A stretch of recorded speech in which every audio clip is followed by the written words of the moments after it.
For all of you who are in project manager roles,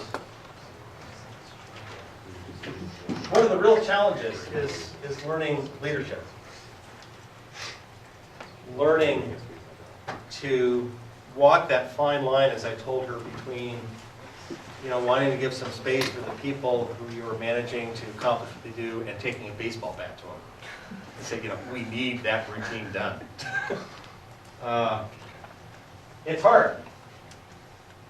It's one of the fundamental challenges in any organizational setting, but it's particularly challenging in software because, face it, we tend to be free spirits, okay? We often tend to be a little full of ourselves. Canonical light bulb joke for programmers. How many programmers does it take to change a light bulb? 33. One to change it, and the other 32 to say, I could have done that better.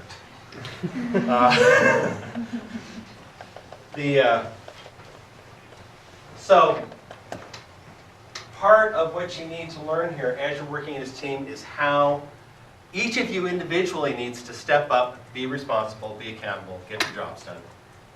And for those of you who are managing, you've got the very real challenge of figuring out that fine, the actual fine line between bugging them too much and not bugging them enough.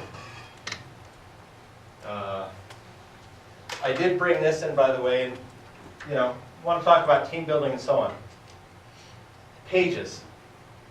What happened is I'd gone to a place called LaserGo, and they were working with Mike Parker and Vic Spindler. Mike, as I mentioned, is a world-famous typographer. Vic was a nationally known graphic designer. They had this idea for a design-oriented desktop publishing system. Originally, they were going to have LaserGo do it, the small software company in San Diego, LaserGo. And that's why I went to LaserGo, and LaserGo was sort of going down the tubes financially. In fact, I had hired someone. I'd given a mandate to hire a programmer. I finally found someone. He'd moved to San Diego from Boston. I hired him, and like 3 weeks after I hired him, the president of the company came to me and said, "You're going to have to lay someone off." Now, it was me or the guy I just hired who just moved from Boston. And I knew enough about the company. I knew enough about software companies at that point that, okay, this is a death knell for the company. So I laid myself off and told the programmer, you should start looking for another job because I'm sure you're not long for being laid off as well. But Mike and Vic hired me to build the engineering team from scratch for Pages. And they were both on the East Coast, so I literally was the one who went out, found office space, small suite of offices on Murphy Canyon Road in San Diego. And then hired an office manager, Debbie Haygood, who I adore to this day. She was who told me her previous employer had been a crooked contractor, so she's grateful to get into some more reputable people. She should know what she was getting into. But she became sort of our den mother. Anyway, but we had two entrances. We had a suite. It was, I want to say, about 3 larger offices, plus a hallway and a bathroom and a reception area and so on. There were 2 doors coming in. And the place would, I put doors, so I still have the plaque from the main entrance. Pages, KVM Inc. was the official and corporate name at that point for Pages. But the other entrance, which was the programmer's entrance, I had the complex put up this sign. It says Bonsai Research Institute. Anyone who's a Buckford Bonsai fan will recognize that. And we started from the start. This was part of the idea of building a camaraderie among the developers I hired. And we called ourselves Team Bonsai. In fact, one of the books I wrote after I left Pages is dedicated to Team Bonsai. We went through 5 years of long hours. Shipped our product, and the market we aimed at just never materialized. That's what happens. We were hoping to win a geek lottery, and didn't. But we had a great time doing it. We're all employed for 5 years. So there you go. Now let's talk about requirements, because requirements are possibly the single most challenging aspect of software development.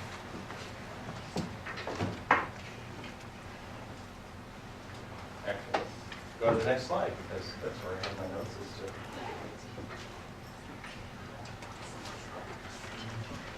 As I mentioned, I think the first class,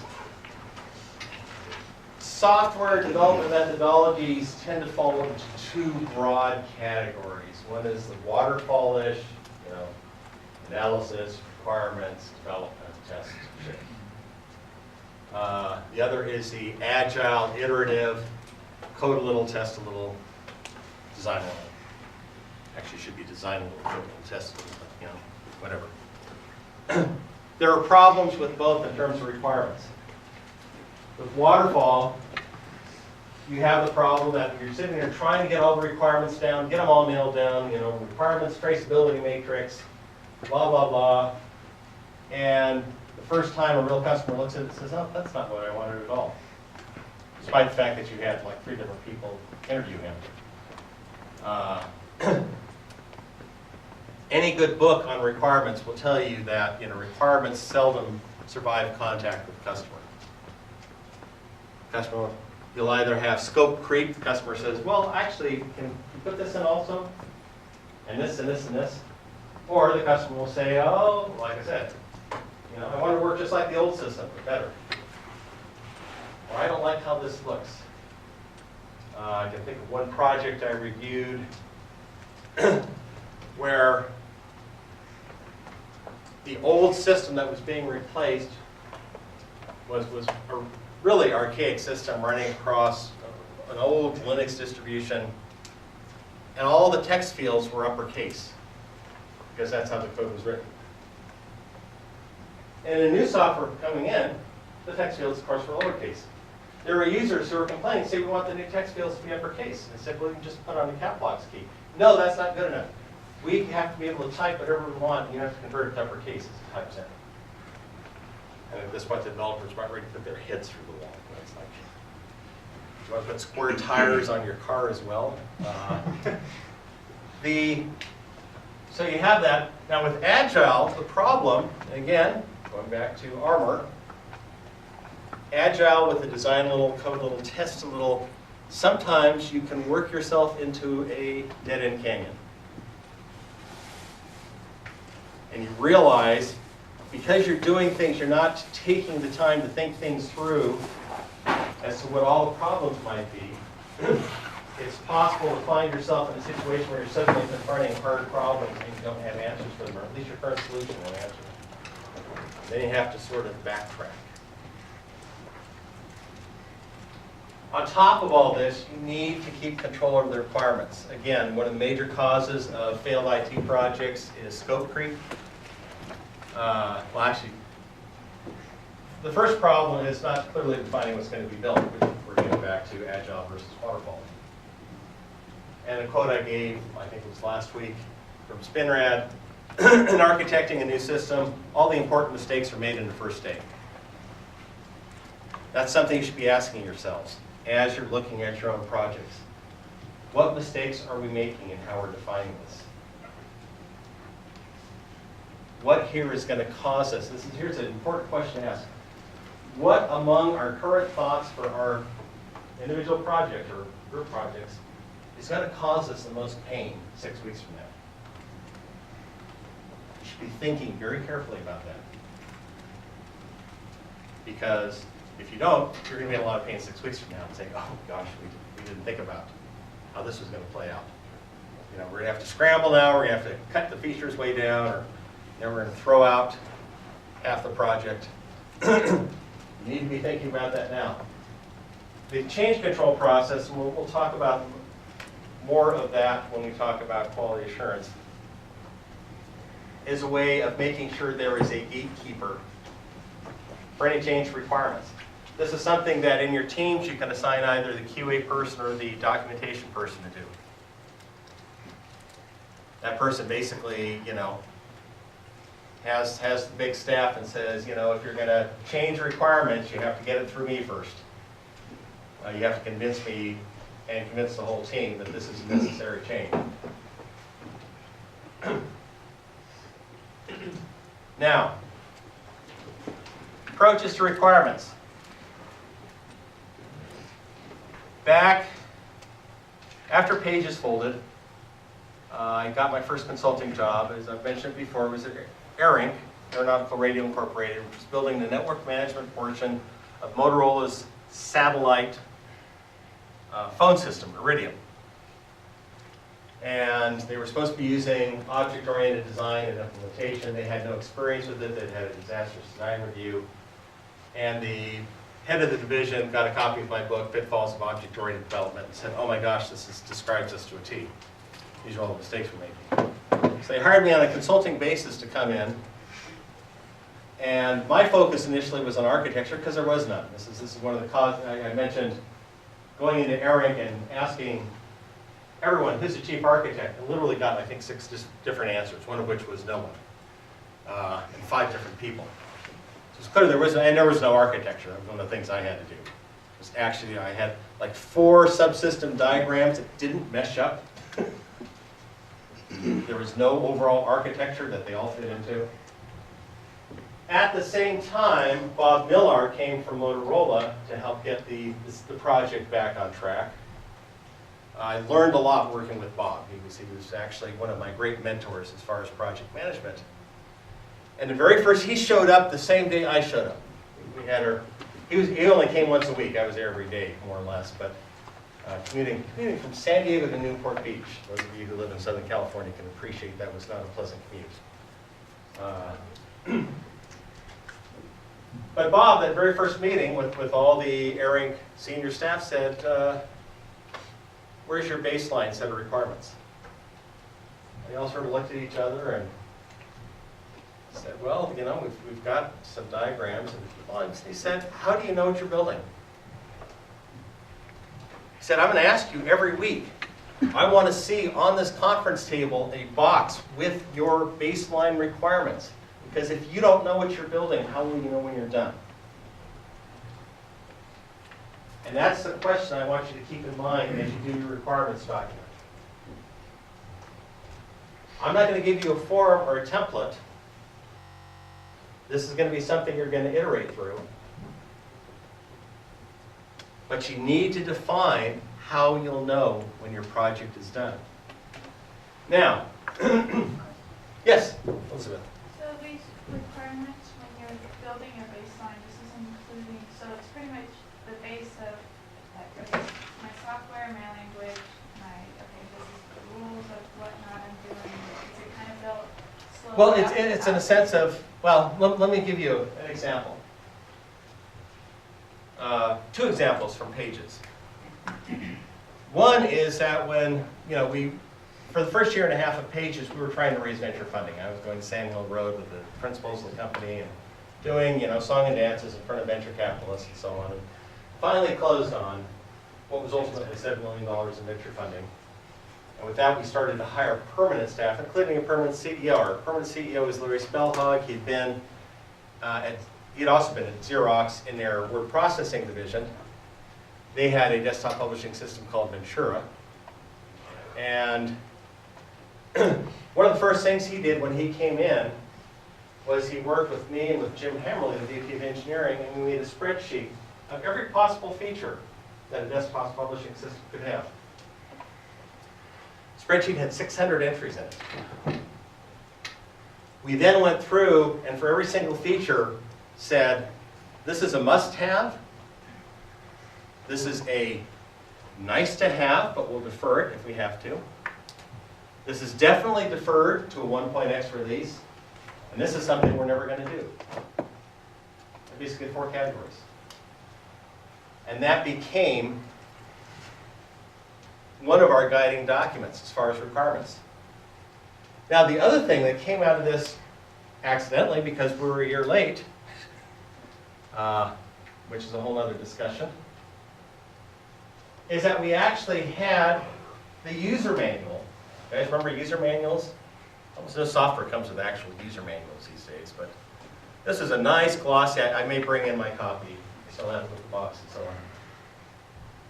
We actually had the user manual completed probably about 9 months before we ended up shipping the software. And Larry got 30 copies of the user manual and put one on every person's desk and said, if it's not in that manual, we're not doing it. And that was actually an outstanding choice because it made every decision very easy. If it was in the manual, we had to do it. If it wasn't in the manual, then it was out the window unless we came up with something that, well, it came back to if it wasn't in the manual, we just didn't do it. That was a great one of the features. Now, for this class, we're down to 13 weeks, 12 weeks. The challenge for you for this week is to come up, I'll get to you in a second, Andrew, is to come up with a description of what you're trying to build. How will you know when you're done?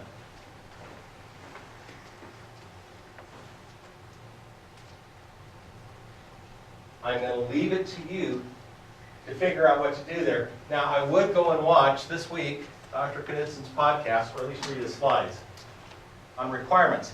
But when you read it, you're going to go, oh my gosh, do I have to do use cases? Do I have to do this? Do I have to do that? I have probably, not quite half of this, I probably have 4 books at least, just on the topic of software requirements.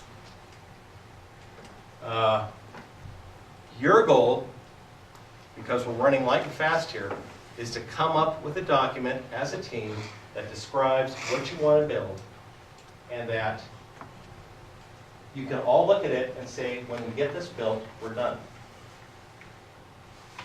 Even if you don't think you're going to finish the software by the end of the semester. Or you can, if you don't think you're going to get the software finished by the end of the semester, say, here's where we want to be at the end of the semester. This is what we're going to have done. Because, I'll get to you in a second, David. Because what you're going to find is that as you run into trouble, what you're going to do is go back to requirements and say, okay, we're dropping this. Sort of like whoever it was who said, yeah, we're just doing iOS, we're not doing Android. That's a classic. It's a classic decision, okay? We're just doing, we're cutting out one whole platform, and that just solves a whole bunch of problems there as far as staffing, as far as environments, as far as things we need to accomplish. David. I think you just answered part of my question anyway, but so would it be a good idea right now in our list of features, we have our core features. We're also thinking of a few things we'd like to add, but put them in as Nice to optional add. if we have time. Yeah, put them as nice to add. It's good to overshoot. If you go out and buy a copy of Sundog, it comes with a self-running demo that talks about the sequel, which was never done because I was burned out and left FTL. But by golly, I had a name for it. Old scores to settle. I knew what the game was going to be about, and so on. And a lot of the development was with mind of here's what the next software program is going to be. Likewise with Pages, we actually released Pages 1.0, 1.1, I think 1.4 and 1.5, all within pretty much a year's time. Because we knew we were basically rolling in features that we had held out, or in some cases, features that became available from new technology and next step that we're taking advantage of. Yes, sorry. So in the previous slide, you mentioned waterfall and agile, but this requirements doc isn't necessarily how we're going to implement these features, right? It's just the what. It's just the what. It's when you'll know you're done. So the waterfall versus agile isn't really, we're not really going to look at that for this document very much. No, don't worry about that for this document because basically you're getting thrown. It's not in the deep end. You're getting thrown in the deep pool. So just focus on the what for this. So yeah, the document should be here's what we're building, and here's how we'll know we're done. Here are the features it should have. Here's what it should accomplish. Here's the platforms it's going to run on. If you've gotten far enough, if you have graphics or UI personnel who are mocking up prototypes of the screens, here's what we think the screens are going to look like. And it's got to be a living document. It's going to change because you're going to drop stuff due to time, and you're going to add stuff because you realize, oh, we really need this. Yes, Jacob. Yes. Did you also say we're presenting this next week? Like a rudimentary form? Yes, whatever, I'm gonna look at all your, this has to be in by midnight Saturday, your first draft. But we're presenting it to the class, so we have to have like a presentation. No, I'll bring it up here and let you talk about it, because, you know, these are gonna be longer documents, they're gonna be different formats. The org charts were easy, they'll fit on a single slide each. What I'll be asking you to do in class is talk about your requirements, describe what you consider to be the essential features, and how you arrived at the trade-offs. Oh, someone's card there? Kyle's? Hey, there, I did print you out one. I feel so much better now. I couldn't believe I would actually miss someone. That was inside Mike.